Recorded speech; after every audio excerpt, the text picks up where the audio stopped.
चलिए बच्चों, अब पाठ 14 रहे साथ साथ आपने पढ़ा, इसके आधार पर हम कुछ अभ्यास कार्य कर लेते हैं। प्रश्न पहला है, निम्नलिखित जानवरों के दो दो उदाहरण लिखो। अब यहाँ पर दिखाई दे रहा होगा आपको, दो दो उदाहरण का स्थान है। सबसे पहला उदाहरण है सवारी में काम आने वाले। अब आपको बताना है कि सवारी में काम के लिए हम कौन कौन से जानवरों का प्रयोग करते हैं। तो आप यहाँ उदाहरण में लिख सकते हैं कि सवारी के लिए हम घोड़ा या ऊंट का प्रयोग कर सकते हैं। अगला प्रश्न है बोझा ढोने वाले। अब आपको देखना है कि बोझा ढोने वाले जानवर कौन कौन से हैं। तो यहाँ पर आप ऑप्शन में गधा, खच्चर लिख सकते हैं। नेक्स्ट है दूध देने वाले। अब बहुत सारे पशुओं को जानते हैं आप, जानवरों को जानते हैं जो दूध देते हैं। तो आप किन्हीं दो जानवरों के नाम यहाँ लिख सकते हैं। तो आप लिख सकते हैं गाय या भैंस या ऊँटनी, या आपको पता होगा बकरी भी दूध देती है बच्चों। चलिए अगला उदाहरण है ऊन देने वाले। अब आपको सोचना है कि ऊन देने वाले जानवर कौन से हैं। तो यहाँ पर आप भेड़ या ऊँट या बकरी भी लिख सकते हैं, क्योंकि इन सभी से हमें ऊन प्राप्त होती है। नेक्स्ट उदाहरण है अंडे देने वाले। तो प्यारे बच्चों, अंडे कौन कौन से जानवर देते हैं हमें। हम यहाँ पर मुर्गी और हमें बत्तख से भी अंडे मिलते हैं। तो हम यहाँ पर मुर्गी और बत्तख लिख सकते हैं। आओ परखे क्या सीखा। पता करो और लिखो कौन कौन से जानवर झुंड में रहते हैं। तो यहाँ पर आपको कुछ खाली स्थान दिए हुए हैं और उनके कुछ ऑप्शन भी दिए हुए हैं, जिनके आधार पर आपको ये खाली स्थान भरने हैं।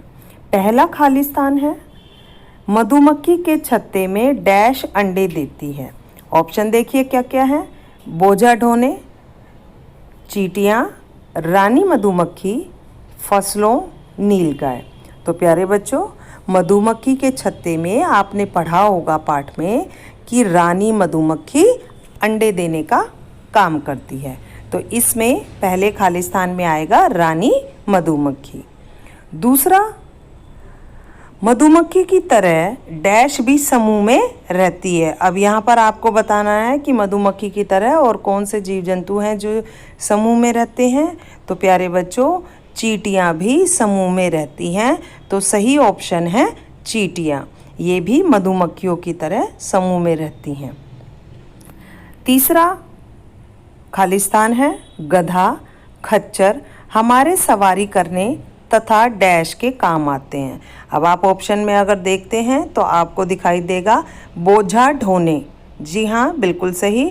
गधा, खच्चर हमारे सवारी करने तथा साथ साथ बोझा ढोने के काम में भी आते हैं। तो सही ऑप्शन होगा बोझा ढोने। अगला चौथा खाली स्थान है मधुमक्खी पालन से डैश में परागण क्रिया अधिक होती है।